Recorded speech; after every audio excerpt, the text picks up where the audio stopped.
Welcome back to the Deep Dive, where we take your sources and really dig into the most interesting stuff. That's right. Today we are going to be exploring a potential connection between ancient Egypt Okay. and the Rwandan monarchy. Interesting. I know, at first glance you might think, huh, what? Yeah, that's pretty wild. They're geographically distant and centuries apart, Right. but that's what makes this deep dive so intriguing. So stay tuned. I think you're going to find some surprises here. Yeah, it really is a head scratcher when you Yeah. first hear about it. Yeah. But the material you sent me points to this really fascinating starting point. The Rwandan kings use these 5 regnal names. Okay. These are like their official titles. Got it. And they are Mutara, Okay. Kigeri, Gotcha. Mibamwe, Okay. Yuhi, Mhm. and Sirima. Okay.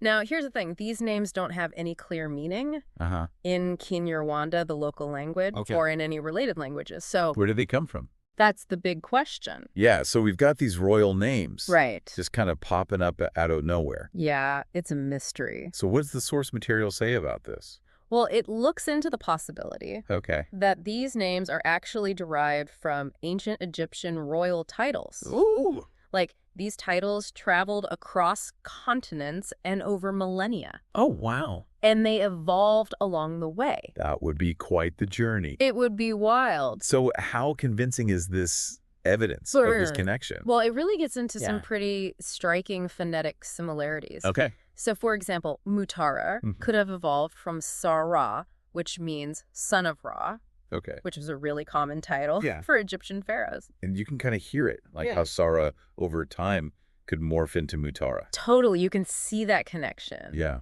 Are there any other examples like that? Oh, absolutely.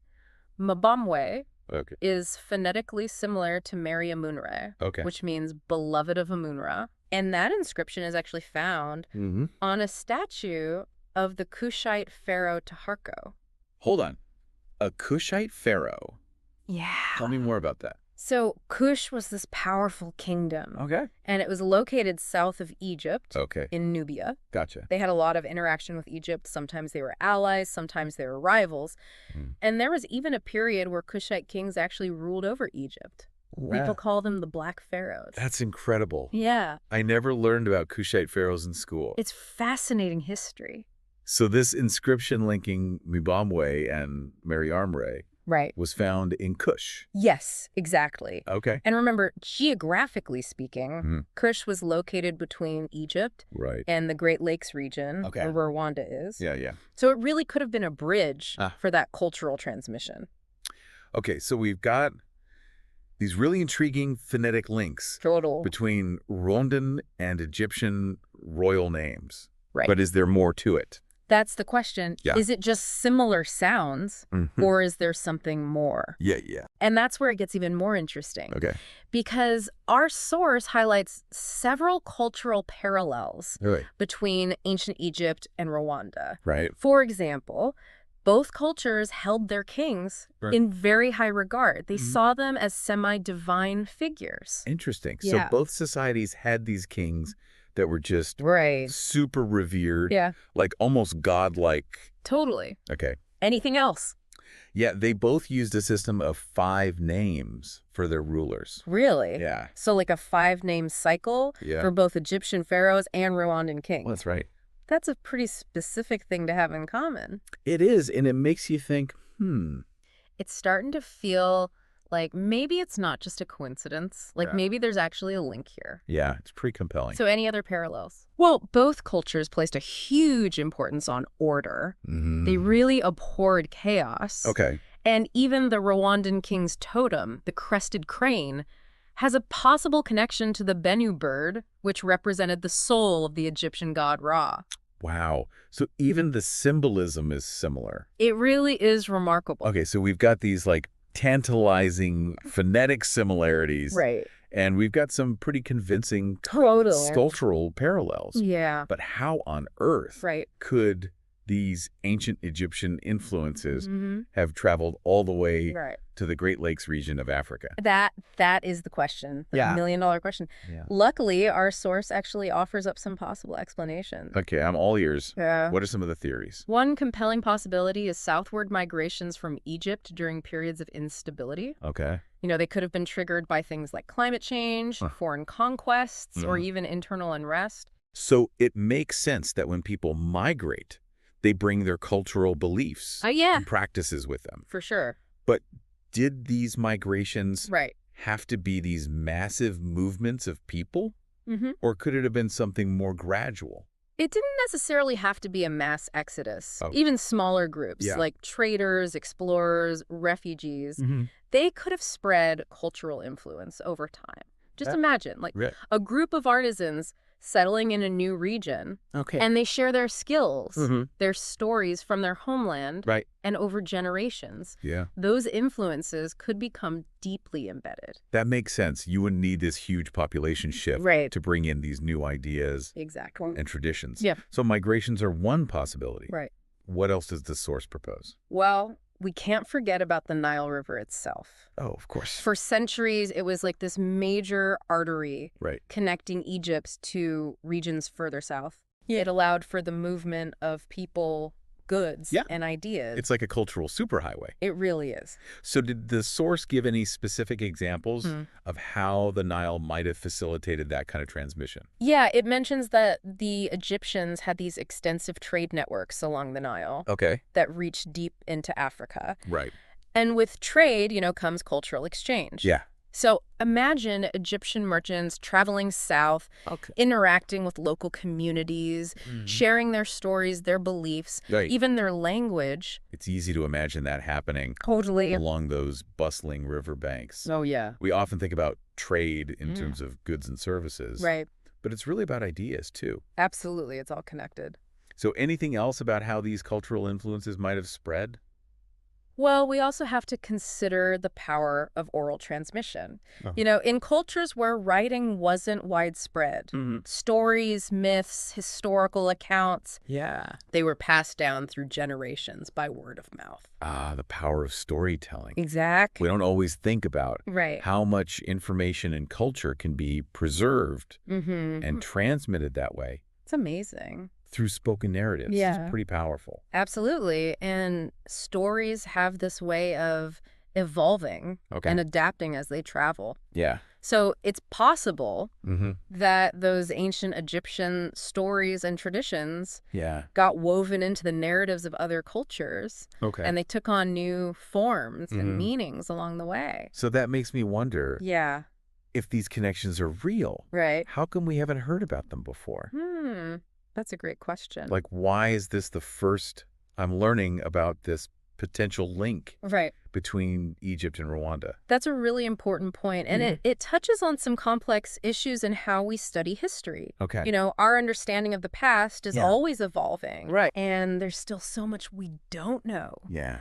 And unfortunately, Yeah. the history of Africa has often been marginalized or overlooked Wow. in those traditional historical narratives. I see what you mean. Like, we tend to have a very Eurocentric Yeah. view of history. Exactly. So could it be Mm-hmm. that these connections have been there all along? Yeah. They just haven't gotten the attention they deserve. That's definitely a possibility. Yeah. There's this growing movement Yeah. to really re-examine African history Okay. from an African perspective. Mm-hmm. And that's led to some really fascinating discoveries Yeah. and reinterpretations Yeah. of the past. That's exciting to think about all the hidden connections Oh, yeah. that are still out there, Totally. just waiting to be uncovered. Absolutely. And speaking of discoveries, Yes. you mentioned earlier Right. that modern Rwandans Mm-hmm. share genetic links Yeah. with ancient Egyptians. Yeah. Can you tell me more about that? Absolutely. The source mentions that genetic studies have shown some significant links Okay. between modern Rwandans, Mhm. the Amarna-era royal family, Okay. and Ramesses III. Wait, the Amarna period. Yeah. That sounds familiar. Remind me what was so significant Okay. about that era in ancient Egypt. So it was this really fascinating Yeah. and kind of turbulent period. It was during the reign of Akhenaten. Oh, okay. And he tried to completely revolutionize Egyptian religion Oh, wow. by focusing on the worship of a single god, Akhnen, which represented the sun disk, Okay. which was a huge shift Right. from traditional Egyptian polytheism. Right. Akhenaten, the heretic pharaoh. Exact. So modern Rwandans share genetic connections with the royal family from that time. That's what the studies are suggesting. That's amazing. It is pretty wild. But how can we be sure right. that those genetic links actually point to cultural transmission and not just ancient migration patterns? That's a great question. Yeah. It's important to remember that genetic evidence alone doesn't tell the whole story. Okay. It can give us clues about population movements, ancestral connections. Right.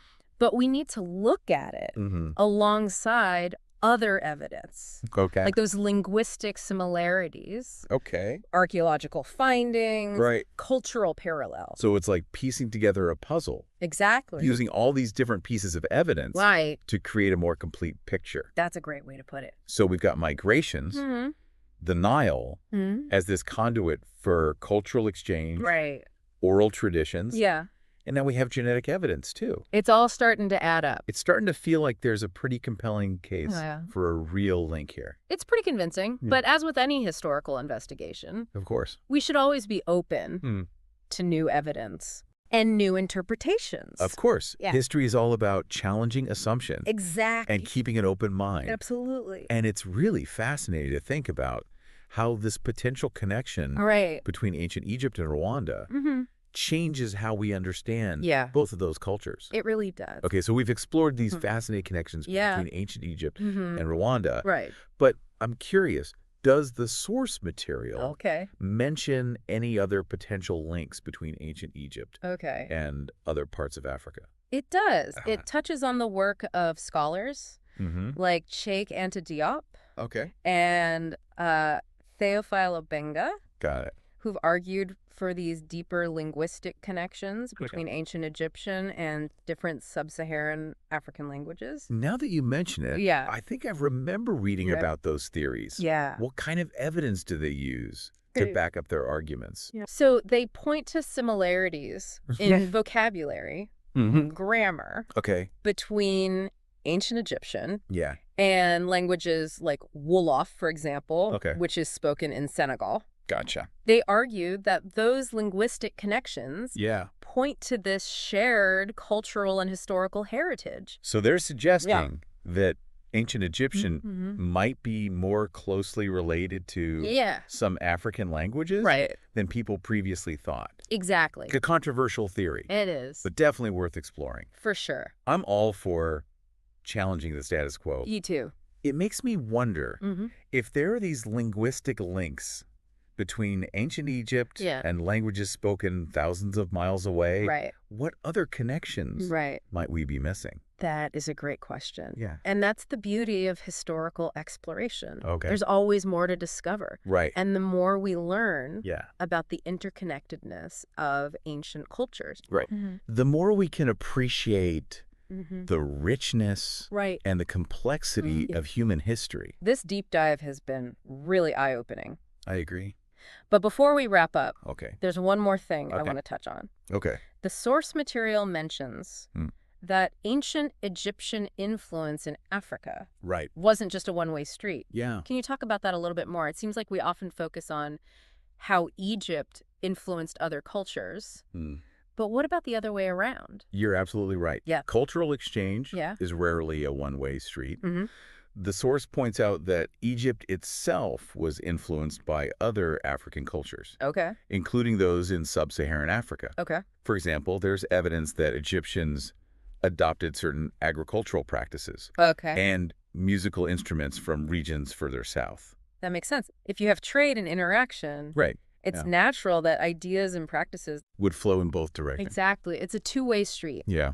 And some scholars even believe that certain aspects of Egyptian religion, like the worship of certain deities, may have originated in sub-Saharan Africa. It's still a matter of debate, but it just shows how complex that cultural exchange really was. It's a reminder that cultures are constantly evolving and adapting, picking up influences from different sources. Absolutely. So as we wrap up this deep dive into the potential connections between ancient Egypt and the Rwandan monarchy, what's the one key takeaway you hope our listeners will walk away with?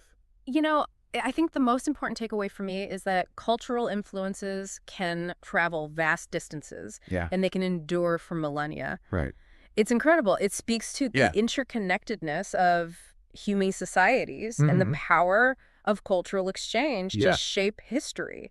What seemed like a far-fetched idea at the beginning, a connection between ancient Egypt and Rwanda, has turned into this fascinating exploration of cultural transmission and the enduring legacy of ancient civilizations. Really well said. And for our listeners, if you're as captivated by this deep dive as we are, we encourage you to keep exploring these connections. Right. Go learn more about the history of ancient Egypt, the Kingdom of Kush, the fascinating cultures of the Great Lakes region. Absolutely. Keep digging. You might be surprised by what you find. Totally. History isn't just about dates and facts. Right. It's about stories, connections, the quest to understand our shared human past. I love that. So keep asking questions, keep exploring, and you'll discover that history is anything but boring. It's a never-ending adventure.